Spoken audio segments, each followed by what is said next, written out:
We interrupt this program to bring you an important Wayfair message. Wayfair's got style tips for every home. This is Styles McKenzie helping you make those rooms sing. Today's style tip. When it comes to making a statement, treat bold patterns like neutrals. Go wild, like an untamed animal print area rug under a rustic farmhouse table from Wayfair.com. Arr, fierce. This has been your Wayfair style tip to keep those interiors superior. Wayfair, every style, every home. Welcome to the Deep Dive. Today, we're venturing into the fascinating and, well, increasingly vital world of niche online communities. Yeah. Think of this as your streamlined guide, sort of, to understanding this digital phenomenon, giving you the core knowledge without, drowning you in information. Exactly. For you, the curious listener, we're aiming to cut through all that digital clutter, to deliver the essential insights into these really focused online spaces. It's almost a nostalgic thought now, isn't it? The early internet's vision of a single global village. Yeah, that idea. What's really emerged is, well, a much more intricate digital landscape, a mosaic, really, of these very specific and dedicated online groups. It does make you wonder about that initial idea, why this shift towards the niche. It wasn't quite what everyone predicted. Right. That's a key point, actually. The digital world has, evolved from that one big town square idea into something more like a network of specialized workshops, maybe, or clubs. That's a good way to put it. And understanding why this happened, well, it tells us a lot about how we connect today. So our focus today, we're going to explore the rise of these communities, their incredible variety. Which is just huge. The fundamental human needs they fulfill, the diverse platforms they inhabit, the unique cultures they cultivate, and, ultimately their impact on connection in the 21st century. Okay, let's unpack this. What's the big picture driving this move away from the giants? Well, what's particularly interesting, I think, is this tangible shift away from those giant all-encompassing platforms, despite their massive user bases. There's a real pull towards these smaller, more tightly focused environments. It does seem a bit counterintuitive at first glance, doesn't it? You'd think that the biggest spaces offer the most connection, but When you look closely, yeah. several key factors are fueling this gravitation towards the niche. The most obvious one is just the sheer volume of noise on those massive platforms. It's like trying to have a meaningful conversation at a stadium rock concert.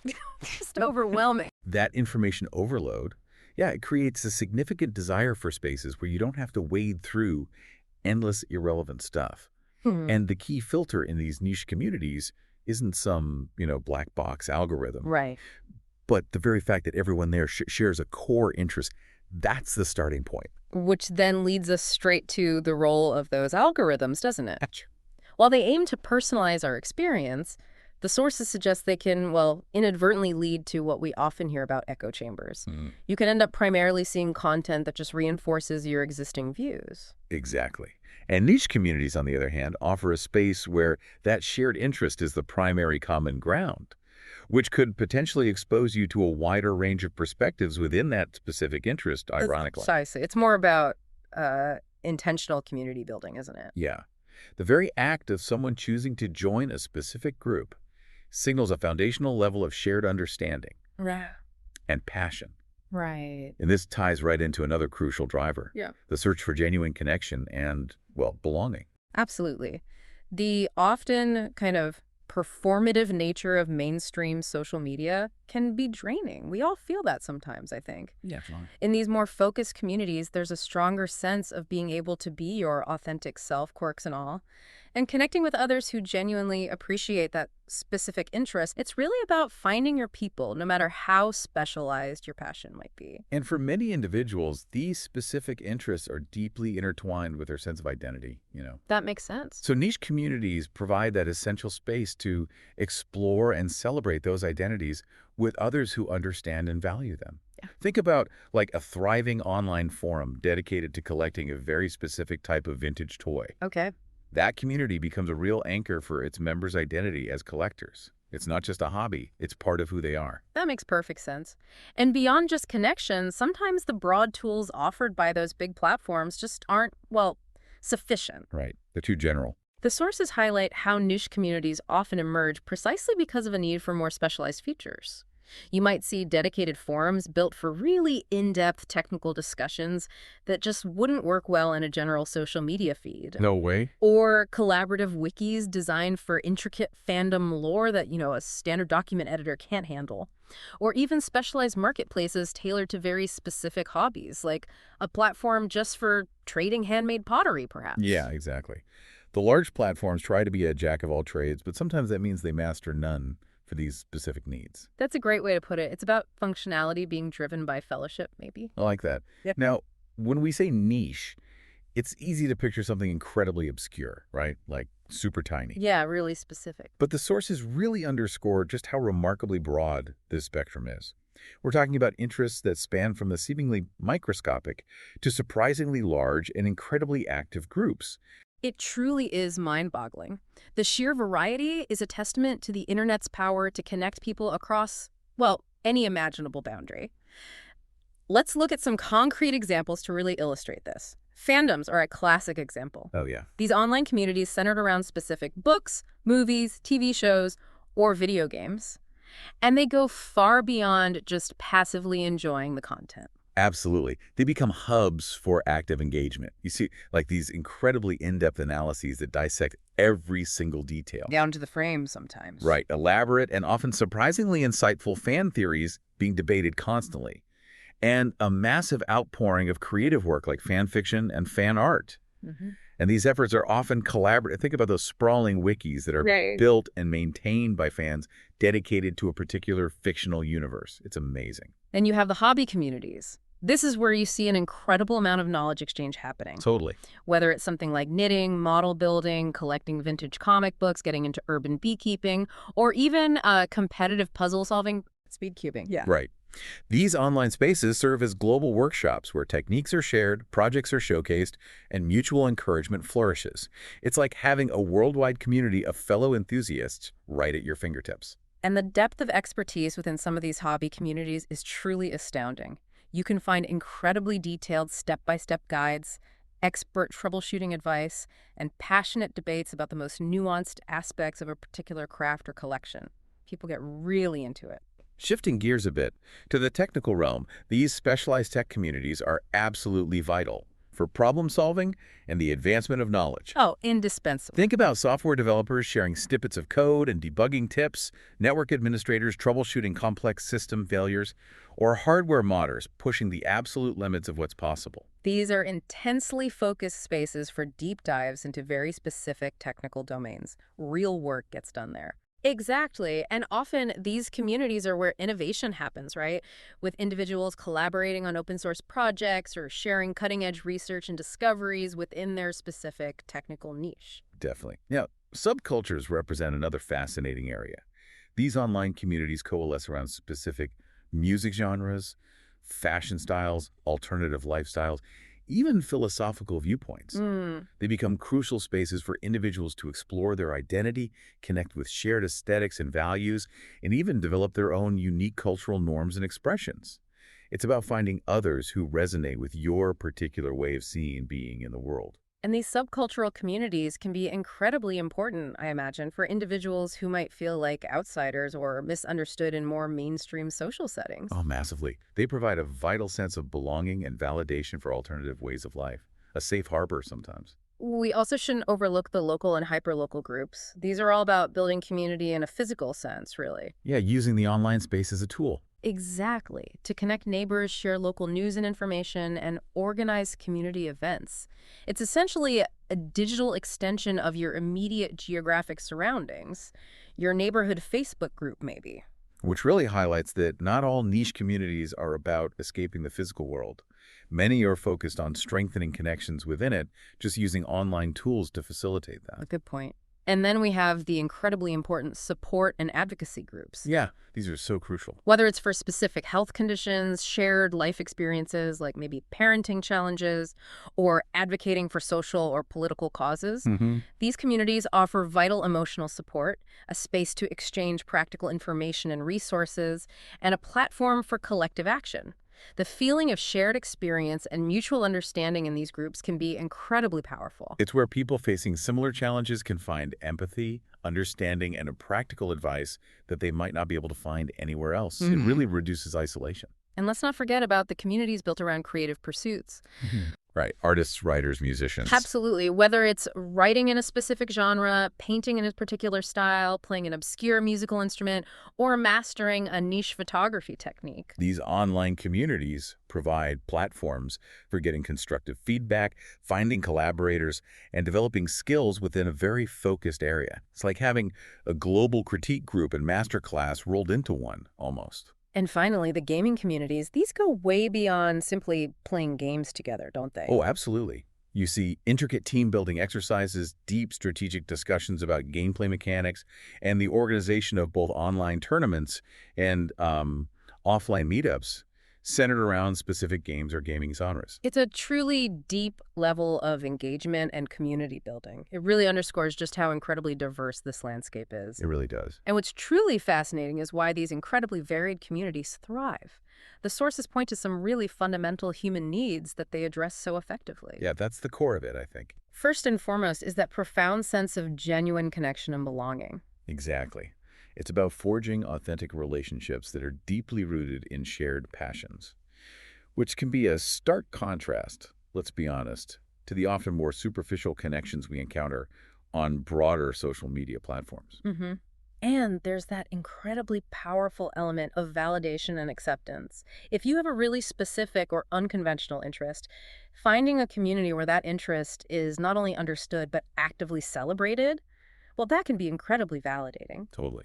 It counters that feeling of being alone in your enthusiasm, Yeah. It's about discovering a space where what might be considered weird elsewhere is actually the norm. And that can be incredibly liberating and empowering. And then these communities become invaluable resources for acquiring specialized knowledge and connecting with expertise. Oh, definitely. Think about trying to troubleshoot a very specific technical problem with a piece of software, or wanting to learn about a highly technical aspect of a niche hobby. Right. Where do you go? These online communities often become the primary destination for finding individuals with the exact knowledge you need. It's like having a global network of specialists at your disposal, basically. And because everyone within these communities shares a common interest, a unique language, and shared understanding often naturally develop. You see the emergence of specific jargon, inside jokes, shared cultural references Right. that further strengthen that in-group identity and make communication within the group much more efficient. It's almost like a secret language that only the members truly understand, which really reinforces that feeling of belonging. And these communities aren't just about talking, they frequently foster collaborative opportunities and the development of shared projects. Yeah, that's a big part of it for many, whether it's a group of fans working together on a massive collaborative fan fiction project or developers contributing to an open source software initiative. Okay. These communities provide both the platform and the shared motivation for collective creation and contribution. People build things together. And for those communities that are centered around providing support or advocacy, that shared experience offers a crucial element of emotional support and the exchange of practical advice. Absolutely. Knowing that you're not alone in facing a particular challenge can make a world of difference. The empathy and understanding that flourish in these spaces can be incredibly powerful and even, well, therapeutic. So where exactly are these diverse niche communities actually gathering online? The sources highlight a real variety of platforms that cater to these specific needs. Yeah, it's not just one place. We're definitely not just talking about one or two dominant players here. Yeah. You still have those more traditional specialized forums and message boards. Right, the old school stuff. They might seem a bit like relics of the early internet, maybe, but platforms like Reddit subreddits, dedicated gaming forums, and even some of the older bulletin board systems, they continue to be incredibly valuable. Why is that, do you think? For hosting in-depth discussions and creating lasting, searchable archives of information.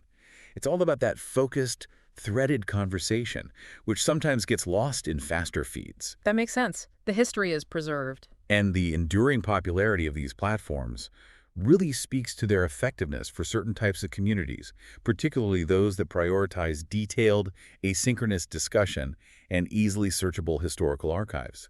Then, of course, you have the more recent explosion of real-time chat platforms like Discord. Discord has become absolutely massive for niche communities, hasn't it? Oh, huge. The combination of text and voice channels, the ability to set up very granular role-based access for different members, and the robust community management tools. It makes it incredibly versatile. For what kinds of things? For everything from just casual chatting to organizing more structured events and activities, it's become like a digital clubhouse for so many different interest groups. A digital clubhouse. I like that. Its real-time nature fosters a strong sense of immediacy and can be particularly effective for building close-knit communities through ongoing instant interaction. Interestingly, even though Facebook is the epitome of a massive generalized platform, its groups feature actually hosts a huge number of very specific and highly active communities. That's a great point. It's kind of paradoxical, isn't it? Yeah. While the overall Facebook experience can sometimes feel overwhelming and broad, those individual groups offer a much more contained and focused environment centered around a particular interest. Plus, the familiar interface makes it accessible to a really wide range of people. Lower barrier to entry, maybe. Good point. And for certain niche interests, dedicated platforms and websites have emerged that offer tailored features specifically designed for that community. Right, built just for them. Think about DeviantArt for visual artists to showcase their work, Goodreads for readers to discuss books and track their reading, Oh yeah, I use Goodreads. or Ravelry for knitters and crocheters to share patterns and connect with fellow yarn enthusiasts. These dedicated spaces really cater to the very specific needs of their user base, often providing a much more focused and feature-rich experience than a general-purpose platform could ever offer. Exactly. We're also seeing the increasing growth of communities built around individual creators and experts through platforms like Patreon, right? That direct support model. Exactly. These subscription-based communities offer exclusive content and a more direct line of interaction with the people whose work they admire. It fosters a different and often more intimate kind of connection. And it provides a direct way for creators to sustain their work through the support of their most dedicated fans. It's an economic model, too. Definitely. And the whole landscape is constantly evolving, isn't it? With new micro-platforms and emerging online spaces popping up all the time, often catering to incredibly specific sub-interests. It really highlights the dynamic and ever-changing nature of online community building. It's not static at all. It demonstrates that as soon as a need arises for a more focused or specialized digital space, the internet often finds a way to create it. Someone builds it. Okay, so finally in this section, the sources touch on the unique cultures that develop organically within these niche online communities. It's not just about the shared interest itself, is it? No, not at all. You start to see these distinct ways of interacting, almost like miniature online societies forming. Okay, like what? Well, one of the first things that often emerges is a specific set of rules and guidelines. Right, the community rules. These aren't usually arbitrary. They're typically put in place to cultivate a positive and focused environment that really supports the community's core purpose. Yeah. Keep things on track. And these rules often reflect the deeply held shared values and beliefs of the community members in relation to their particular interest, I suppose. Exactly. It's about establishing a foundational understanding of what constitutes respectful and productive interaction within that specific context. And then you have the fascinating development of unique jargon and terminology. Oh yeah, the lingo. It might sound like complete gibberish to someone outside the community, but within the group, it becomes a really efficient and nuanced way of communicating complex ideas quickly. It acts as a form of shorthand that also strongly reinforces that sense of in-group identity. The terms, you're one of us, you belong. And who can forget the prevalence of inside jokes and internet memes that often proliferate within these communities? They're like digital badges of honor. If you understand the inside joke, you're definitely part of the tribe. It really strengthens that feeling of shared experience and mutual understanding. Builds camaraderie. And some communities even develop their own unique rituals and traditions, like specific ways of interacting, celebrating milestones, or sharing content. Yeah, absolutely. It all contributes to that distinct cultural fabric that binds the community together, makes it feel unique. You also often see the natural emergence of hierarchies and roles within these communities. You have moderators who help keep discussions on track and enforce the rules. The mods, yeah. Crucial role. Administrators who manage the platform itself, and long-standing respected members who often become go-to resources and informal leaders within the community. It's a natural evolution as these groups mature. People step up or gain respect over time. It's a fascinating glimpse into how these online spaces, despite being purely digital, often mirror some of the social dynamics we observe in offline communities, just with their own unique digital characteristics. Exactly. Now let's shift our focus maybe to the actual engines that really drive the growth and sustained engagement within these niche communities. The sources highlight how specific platform features play a truly crucial role. Absolutely. Simply having a shared interest isn't enough. The platform itself needs to effectively facilitate connection and interaction, right? Definitely. One key aspect here is what we can call the architectural advantage, the presence of features that are specifically tailored to the needs of these interest groups. Take granular categorization and tagging, for instance. Super important. Think of it like having a super specific filing system for a very particular hobby instead of just a general crafts drawer. You have meticulously labeled folders for watercolor painting on rice paper versus cross-stitch patterns from the Victorian era. That's a great analogy. This level of detail is so important. The ability to really finely categorize content and use very specific tags allows users to pinpoint exactly the information they're seeking. Oh, so? Well, on broader platforms, you might search for something general like gardening, right? But on a niche platform, you can instantly find discussions specifically about hydroponic gardening for small urban spaces or identifying common pests on heirloom tomatoes. That level of specificity is a real game changer. It really helps to filter out all the irrelevant noise then. Totally. And closely linked to this is robust search functionality. Being able to easily and efficiently find specific information, past discussions, relevant resources within the community, that's absolutely vital. For knowledge sharing and problem solving, I bet. Exactly. It essentially transforms the community into a searchable database of collective expertise. If a member has a question, the likelihood is high that it's been asked and answered before. And a good search makes that easy to find. Right. Saves time, fosters a sense of shared knowledge. Then you have content curation and organization features. Okay, it's like what? Things like effective tagging systems, clear category structures, and even collaboratively edited wikis that the community itself can contribute to. All help to organize the vast amounts of user-generated content. So valuable information doesn't just get buried in the feed. Precisely. And it makes it much easier for newcomers to get up to speed and find what they need. Think of it as a collective, ongoing effort to build and maintain a comprehensive shared knowledge base around that specific interest. Platforms also often implement reputation systems and the awarding of badges to members. Yeah, those little icons or scores. They might seem like relatively minor features, maybe, but they can be surprisingly powerful in encouraging active participation and publicly recognizing expertise within the community. How so? Well, a badge that identifies someone as a master baker in a food forum or a high reputation score in a tech support community. It can carry real social weight and signify valuable contributions. People notice. It introduces a positive form of gamification, maybe, incentivizing helpful contributions and fostering a sense of authority for those members who have demonstrated their knowledge and willingness to assist others.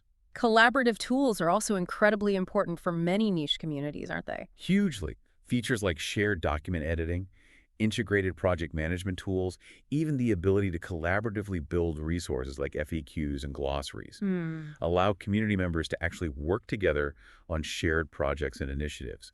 It fosters a much deeper level of engagement than just simple discussion. It moves the community beyond passive consumption of content to active creation, collaboration, and the tangible output of shared effort, people making things together. Exactly. And finally, the integration with relevant external resources is often a really valuable feature for these focused platforms. Like linking out. Yeah.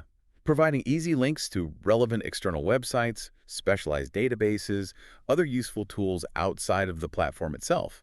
It can greatly expand the community's access to information and helps position the platform as a central hub for that particular interest. Right. It's about acting as a gateway to a wider world of knowledge and resources related to the niche. Exactly. Now, we really can't discuss thriving online communities without acknowledging the absolutely crucial role of effective moderation and community management. Oh, yeah. The mods. They are truly the unsung guardians of these digital spaces, aren't they? Absolutely. Effective moderation is what ultimately keeps these online spaces positive, productive, and focused on their core interests. It's essential. And it all begins with establishing clear rules and guidelines for member behavior, right? Yes. Everyone needs to understand what is considered acceptable conduct and what the potential consequences are for violating those standards. Clarity is key. These community guidelines really set the overall tone and help to cultivate a sense of safety, respect, and focused discussion. But simply having rules in place isn't sufficient. They must also be consistently and fairly enforced. And that's where moderators come in. They're on the front lines of this effort, aren't they? Removing inappropriate or off-topic content, issuing warnings to members who violate the rules. And sometimes even temporarily or permanently banning users who repeatedly disregard the community standards. It has to happen sometimes. It's often a challenging and sometimes even thankless task, I imagine. Oh, definitely. But it's absolutely essential for maintaining a healthy and productive environment for the community as a whole. Moderators also play a vital role in actively facilitating discussions and skillfully resolving conflicts that may arise between members. They might step in to mediate disputes, gently guide conversations back on topic, encourage respectful dialogue when disagreements occur, keep things civil. They are often the behind-the-scenes heroes, working diligently to maintain peace and ensure that discussions remain constructive and aligned with the community's purpose. Actively identifying and empowering positive and helpful contributors within the community is also a key aspect of effective community management. How does that work? Well, publicly recognizing those active and knowledgeable members who consistently contribute positively, that can be incredibly effective. It boosts overall morale and encourages others to participate and share their expertise. So it's about fostering a culture of contribution and valuing those who enrich the community. Precisely. And just as the interests themselves can evolve over time, so too can the needs and dynamics of the community. Things change. Right. So skilled moderators and community managers are constantly adapting to these evolving needs, regularly reviewing and updating the community guidelines to address new issues and maintain a healthy and welcoming environment for all members. It's really an ongoing process of refinement and adaptation then, not a set it and forget it thing. Not at all. The sources also touch upon the increasingly significant role of automation in content moderation, AI tools and such. Okay. How helpful are those? Well, AI-powered tools can certainly be helpful in assisting with tasks like automatically flagging potentially inappropriate content based on keywords or patterns, but There's a but. yeah, the sources emphasize that these automated tools have inherent limitations.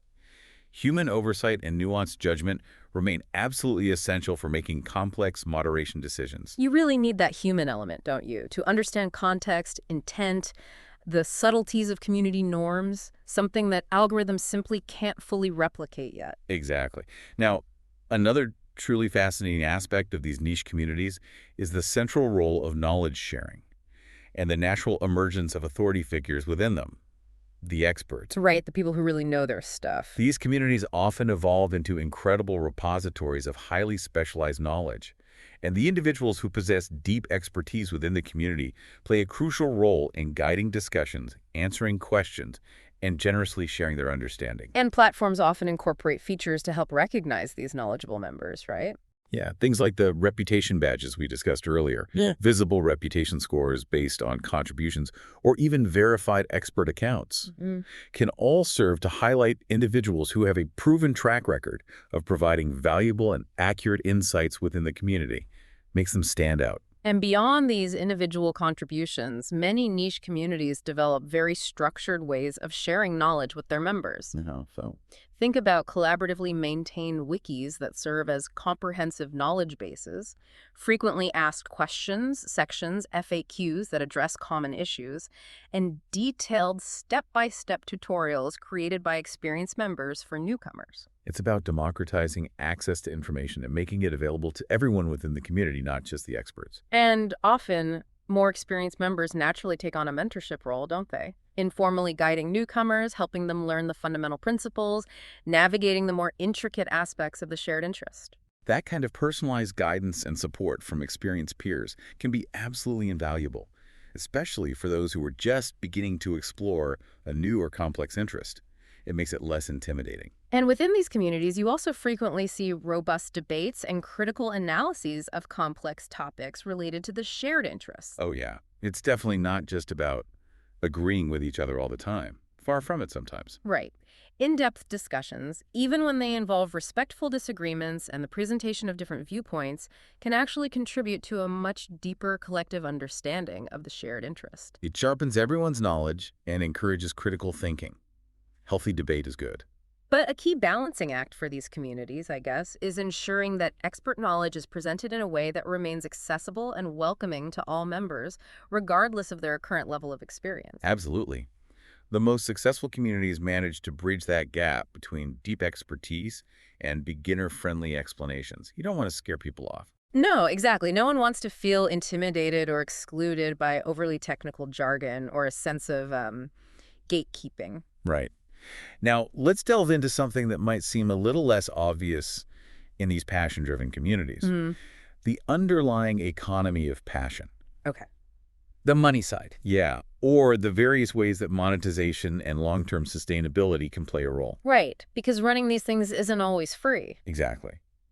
While the primary driving force in most niche communities is undoubtedly shared interest and passion, economic factors can become important for the long-term health and vitality of these groups, particularly for the creators, experts, and community organizers who dedicate significant time and resources to them. So how does that work? Well, one common way this manifests is through donations and patronage via platforms like Patreon. Right, supporting creators directly. This allows community members who deeply value the content and the ongoing contributions of others to directly support them financially, often in exchange for exclusive benefits or early access to content. You also see communities offering various forms of subscriptions and premium content to their members. This might include exclusive articles, behind-the-scenes access, ad-free experiences, or other special perks offered to paying subscribers. It provides a more predictable and sustainable revenue stream for creators and community organizers. Selling branded merchandise and related products is another fairly common way for communities and individual creators to generate income, right? Yeah, definitely. Think about a band selling T-shirts and other merchandise to their online fan community, or a crafting group offering specialized tools or unique patterns for sale. Affiliate marketing can also play a role in some niche communities. Right. This involves creators or experts within the community recommending relevant products or services to their audience and earning a small commission on any sales that result from those referrals, if it's done transparently. And some communities even organize paid online or in-person events and workshops related to their shared interest. Yeah. Whether it's a virtual summit featuring expert speakers or an in-person gathering for enthusiasts to connect and learn together, these events can provide both valuable experiences for community members and a source of revenue for the organizers. However, the sources also raise some important ethical considerations that communities need to navigate carefully when it comes to monetization. It's not always straightforward. No, it's absolutely crucial to find a healthy balance between the financial needs of the community and the fundamental need to maintain its integrity, and avoid any perception of exploiting its members for financial gain. Transparency and clear communication about how funds are being used must be key to maintaining trust then. Absolutely. The last thing you want is for the pursuit of profit to overshadow the core values and the sense of community that brought people together in the first place. It can kill the vibe, basically. Right. Finally, let's consider the often surprising impact that these seemingly small and niche online communities can have on broader mainstream culture. Yeah, this is really interesting. It's remarkable how frequently trends, new ideas, and even significant cultural phenomena actually bubble up from these more specialized and often initially obscure digital spaces. So niche communities can act as incubators for innovation and change. I think so, yeah. Think about internet memes, for example. So many of them originate within smaller, dedicated online communities before they suddenly explode in popularity and spread to a much wider audience across the internet. That's true. We also see the rise of influential figures who first gain deep expertise and build a dedicated following within a specific niche before sometimes crossing over into more mainstream recognition and influence. They become highly trusted and respected voices within their particular area of focus, and then they can attract the attention of a much broader audience seeking their specialized knowledge or perspective. They built credibility in the niche first. And sometimes, what was once considered a very obscure or fringe interest can actually gain significant mainstream popularity, often thanks to the visibility and passionate advocacy that takes place within dedicated online communities. Like a cultural ripple effect, Yeah. What begins as a small and highly focused phenomenon can eventually capture the attention and even shape the tastes of a much larger audience. Think about certain food trends, maybe, or fitness crazes. Good examples. These communities can also play a significant role in the cross-pollination of ideas and styles across different cultural domains. How do you mean?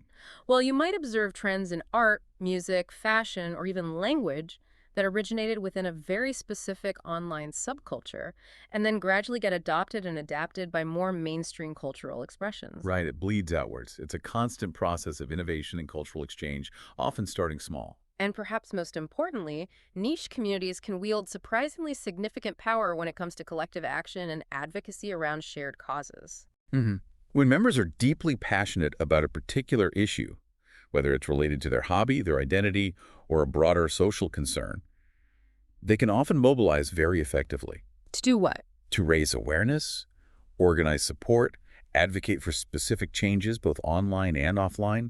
That passionate focus is powerful. That powerful combination of shared passion, focused organization, and a strong sense of community can indeed be a significant force for change in various aspects of our world. Definitely. So as we bring this deep dive to a close, it's pretty clear that these niche online communities are far more than just fringe groups tucked away in obscure corners of the internet. No, absolutely not. They are a vibrant, thriving, and, well, increasingly important part of today's digital landscape. They effectively fulfill fundamental human needs for genuine connection, validation of identity, and access to specialized knowledge and expertise. In ways that larger, more generalized platforms often simply cannot replicate. They offer something different.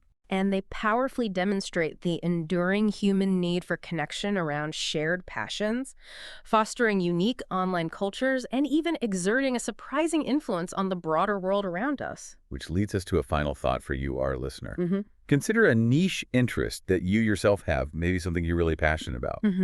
How might actively engaging with an online community dedicated to that interest deepen your understanding, expand your connections, and, well, enrich your passion? And perhaps what potential trends or innovative ideas might be currently emerging from such communities that could eventually shape the broader culture we all inhabit? It's definitely a fascinating question to ponder, isn't it?